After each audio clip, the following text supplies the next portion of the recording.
প্রশ্ন করে বলবে ফি জান্নাতি ইয়াতাসাআলুন আনিল মুজরিমিনা মা সালাকাকুম ফি সাকার। আচ্ছা তোমরা কেন এই সাকার নামক জাহান্নামে, এই উত্তপ্ত আগুন, লেলিহান শিখা, কঠিন শাস্তির একটি জায়গা, যেখানে অপমানজনক, যন্ত্রণাদায়ক, পীড়াদায়ক শাস্তির ব্যবস্থা আল্লাহ করেছে, আজকে কেন এর মধ্যে তোমরা এসেছো? এক নম্বর তারা কি বলেছে? আমরা নামাজই ছিলাম না। ক্বালু লাম নাকু মিনাল মুসাল্লিন, আমরা সেদিন নামাজ পড়তাম না। ইমামকে কত বয়ান দিয়েছে নামাজের জন্য, আমরা নামাজই ছিলাম না, সেই জন্য আজকে আমাদের এই পরিণতি। আমার ভাইরা, মাইকের আওয়াজ যত দূর যায়, এই সমাজে প্রত্যেকটা মানুষের কর্ণকুহরে আমরা এর আগেও পৌঁছেছি, আবারও পৌঁছাচ্ছি।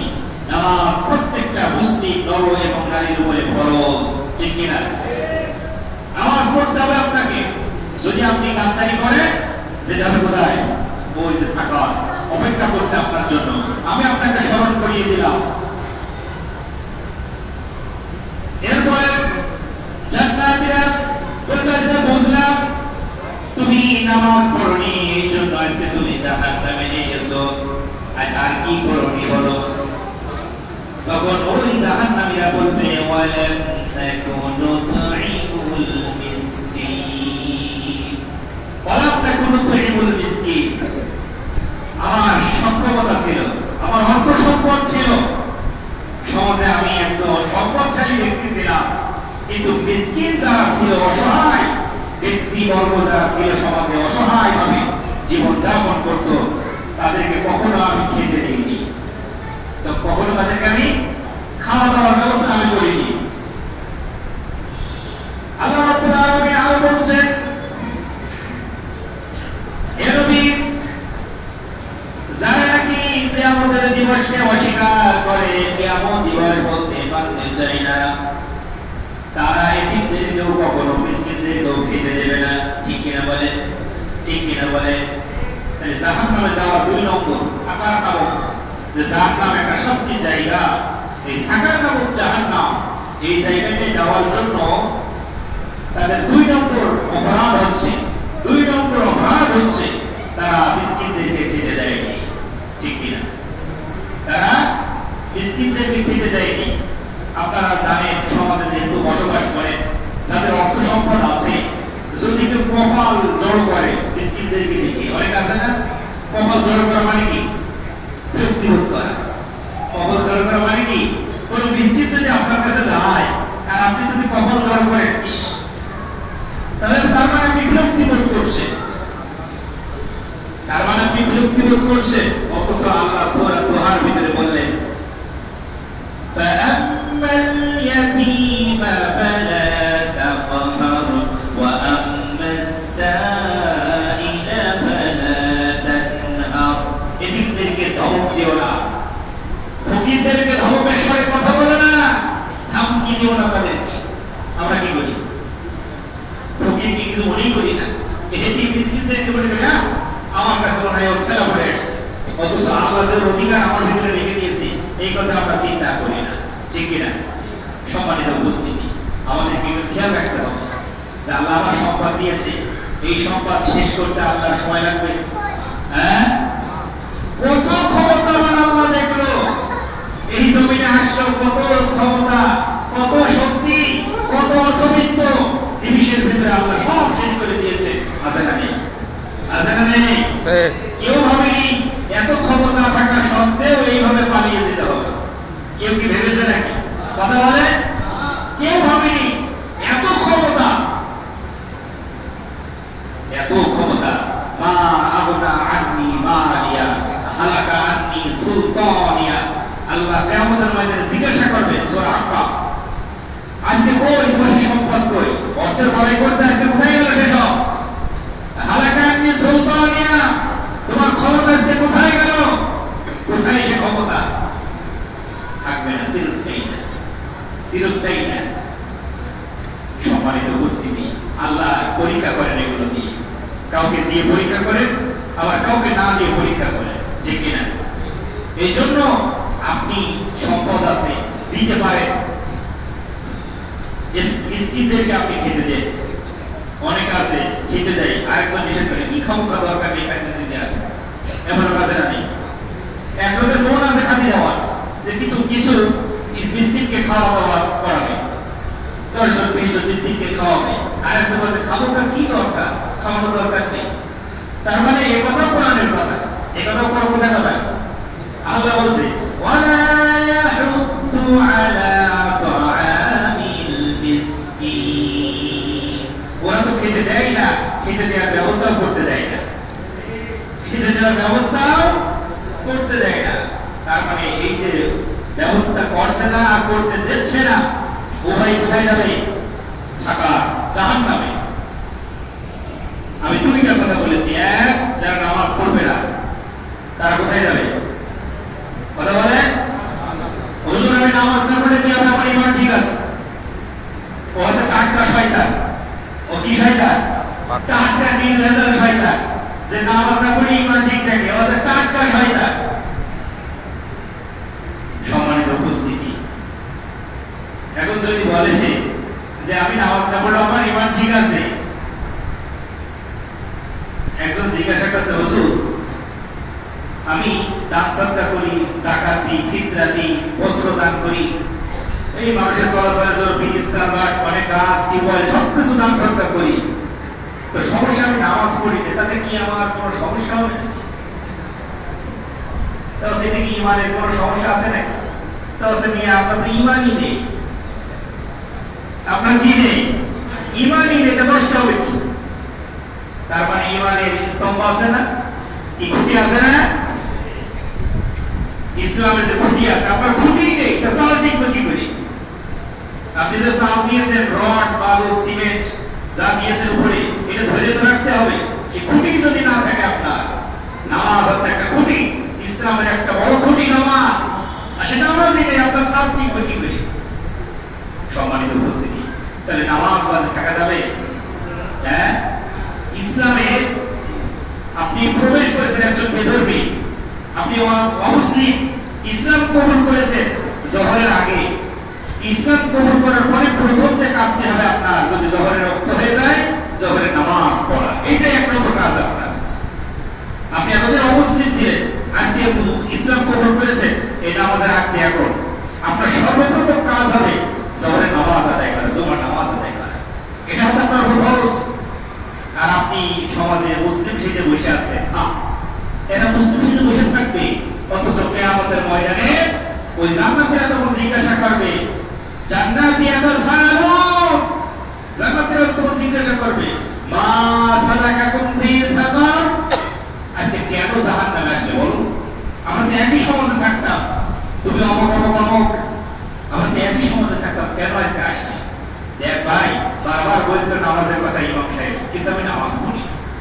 এতিম মিসকিনদেরকে খাওয়ার কথা বলতো, আমার সমর্থ থাকা সত্ত্বেও আমি খেতে দেয়নি। একজন 50 জন মিসকিন খেতে দিতে পারে, আপনি তো 5 জন খেতে দিতে পারেন নাকি? হ্যাঁ, কিন্তু আমরা সেই ব্যবস্থা করতে চাই না। সম্মানিত উপস্থিতি, এই কাজগুলি করা যাবে না। দুটি কাজ আমরা করবো না আজকে শিক্ষায় আয়াত থেকে, এক, নামাজ ছাড়বো না, আর দুই, সমর্থ অনুযায়ী মিসকিনদেরকে আমরা খাবার খেতে দেবো। রাজি আছি ইনশাআল্লাহ? আল্লাহ কবুল করে নিন, বলে আমিন। আরো জোরে বলে যাবেন আমিন। আমিন। 3 নম্বরে কেন জাহান্নামে আসে একটু বলো তো দেখি। তখন জাহান্নামীরা বলবে ওয়াকুন্না নাখুদু মা'আল খাইদিন। আমার সমস্যা ছিল আরেকটা, কি? মাঠে যখন যেতাম, বাজারে চায়ের দোকানে যখন বসতাম, অফিসে যখন যেতাম, মিল কলকারখানাতে যখন যেতাম, বিভিন্ন আমার কর্মস্থলে বিভিন্ন জায়গাতে মানুষের মাঝে যখনই আমি বসতাম, অকুন্না নাখুদু মা'আল খাইদিন, যারা সমালোচনা করত, মানুষের সমালোচনা করত যারা, তাদের সাথে মিশে আমিও তাদেরকে সমালোচনা করতাম। কি সঠিক আর কোনটা বেঠিক, কোনটা সত্য কোনটা মিথ্যা, এটা যাচাই করতাম না, শুধু সমালোচনা করতাম। এই শ্রেণীর লোক আমাদের সমাজে নেই। হ্যাঁ, বেশি আছে, বেশি আছে। শুধু পুরুষের ভিতরে, মহিলাদের মধ্যে নেই। আছে সমালোচনা করার লোক আছে?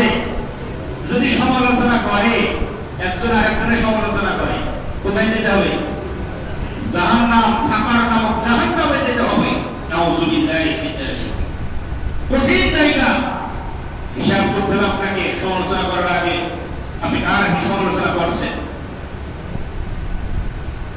রব্বুল আলামিন এদের ব্যাপারে আরো বলছেন ওয়াইলুল লিকুল্লি হুমাযাতিল লুমাযা, ওদের জন্য ধ্বংস, ওদের জন্য ধ্বংস যারা মানুষের সম্মুখ এবং পশ্চাতে সামনে পিছনে পরনিন্দা করে বেড়ায়। নাউযুবিল্লাহ। সামনে পিছনে শুধু মিথ্যা ছাড়া কিছু বোঝে না, পরনিন্দা করে বেড়ায়, এদের জন্য ধ্বংস। এই জায়গাতে বললেন ওরা শুধু সমালোচনা করে, আলেমদের সমালোচনা করে, বলে অমুক হুজুর কোন জাহান্নামে যাবে জানো, অমুক মাওলানা কোন জাহান্নামে যাবে জানো, অমুক টিচার কোন জায়গায় যাবে জানো, অমুক স্যার কোন জায়গায় যাবে জানো, অমুক পীর সাহেব কোন জায়গায় যাবে জানো। ও নিজের কথা একবারও চিন্তা করে না। আছে না নেই? আছে না নেই? ও পরের জাহান্নাম নিয়ে ব্যস্ত, নিজে যে কোথায় চলে যাচ্ছে এই কথা বলাতে একবারও খেয়াল করছে।